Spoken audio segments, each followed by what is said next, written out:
ఈ షష్టి పూర్తి చేయడానికి మెయిన్ రీజన్ ఏంటి అంటే? ఏమో కథే కథ. ఇప్పుడు మన జీవితాల్లో నీకు ఇందాక అనుకున్న పాయింటే, ఇది మస్ట్గా రాయండి ఎట్టి పరిస్థితుల్లోనూ. నిజ జీవితంలో మనం పిల్లలు, మనకి పుట్టే పిల్లలు మన పెళ్లి చూసే అవకాశం లేదు. సో తల్లిదండ్రి పెళ్లి చూడాలని ముచ్చట పడితే ఏమవుతుంది అని ఒకసారి ఒక సరదాగా ఆలోచిస్తే, మళ్ళీ వాళ్ళు చూడగలిగిన పెళ్లి కేవలం షష్ఠిపూర్తి మాత్రమే. ఆ షష్ఠిపూర్తిని ఎలా చేయాలి, ఏ స్టేజ్లో చేయాలి, ఆ తల్లిదండ్రులను ఎలా చూడాలి, వాళ్ళ పెళ్లి చేయడానికి ఎలా చూడాలి అనే వాల్యూసే మనం ఈ సినిమాలో చెప్తాం. లేడీస్ టైలర్ సినిమా అప్పట్లో ఎంత సెన్సేషన్ చేస్తుందో అందరికీ తెలిసిందే. ఆ సినిమా డైలీ ఇప్పటికి కూడా గుర్తుపెట్టిన ఫుల్ పేజ్ చెప్పడం ఐఎమ్ వెరీ వెరీ హ్యాపీ.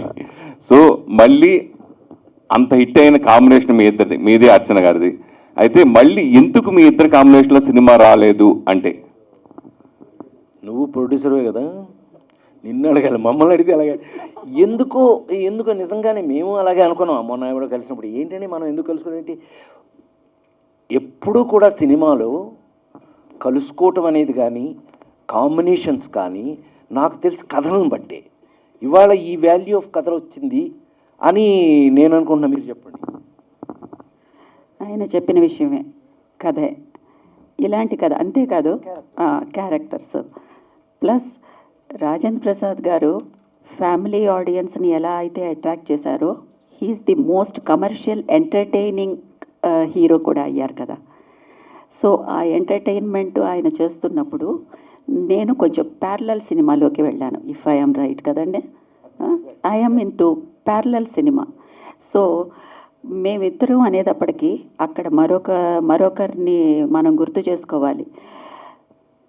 మా ఇద్దరిని పెట్టుకొని ఆయన జోనర్లో ఆయన తీశారు వంశీ గారు.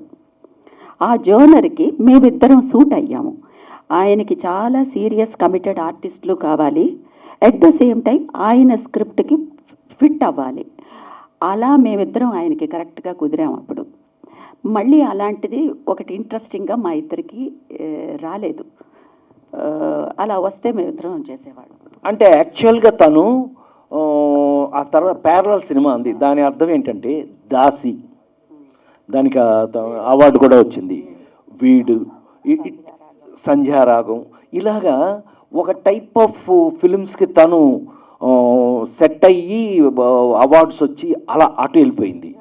మనమేమో ఇటుపక్క ఇక లేడీస్ టైలర్ తర్వాత మీకు తెలియదే ఉంది, సంవత్సరానికి 12 సినిమాలు రిలీజ్ చేసాం.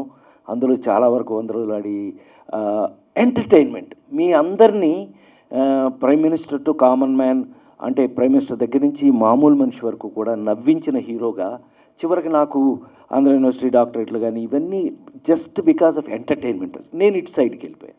అందుకని పెద్దగా ఎక్కువ కాంబినేషన్ కుదరలేదేమో. అది యాక్చువల్గా అదే కమర్షియల్, బాగా ఆడితేనే కమర్షియల్ కదా. 38 సంవత్సరాలు సినిమా వచ్చి 38 years. అవును, 38 years, 38 సంవత్సరాలు లేడీస్ టైలర్ వచ్చి. కానీ అదృష్టం ఏంటంటే పెద్దగా షేపులు మారలా ఇద్దరు.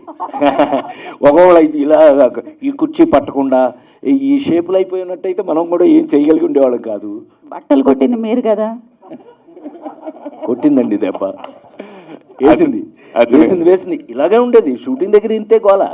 అయ్య బాబోయ్, గోల అండి బాబోయ్. చాలా సంతోషం. నేను 2 బ్లౌజులే కదా నిన్ను కుట్టమన్నాను, నువ్వెందుకు 3వ 4వ తెచ్చావు, షేపులు బాగున్నాయి, నేను కుట్టానండి అని అంటారు. గుర్తుందిగా, ఇదే నిన్నెందుకు కుట్టావు, నేను కుట్టమనలేదు కదా అని అంటే షేపులు బాగున్నాయని నేనే కుట్టానంట. అంటే అలా ఉండేది ఫన్ ఆ రోజున. 100% సక్సెస్ఫుల్ చేసాం. ఎందుకు తను వేరే రూట్లో వెళ్ళిపోయింది, నేను వేరే రూట్లో వచ్చి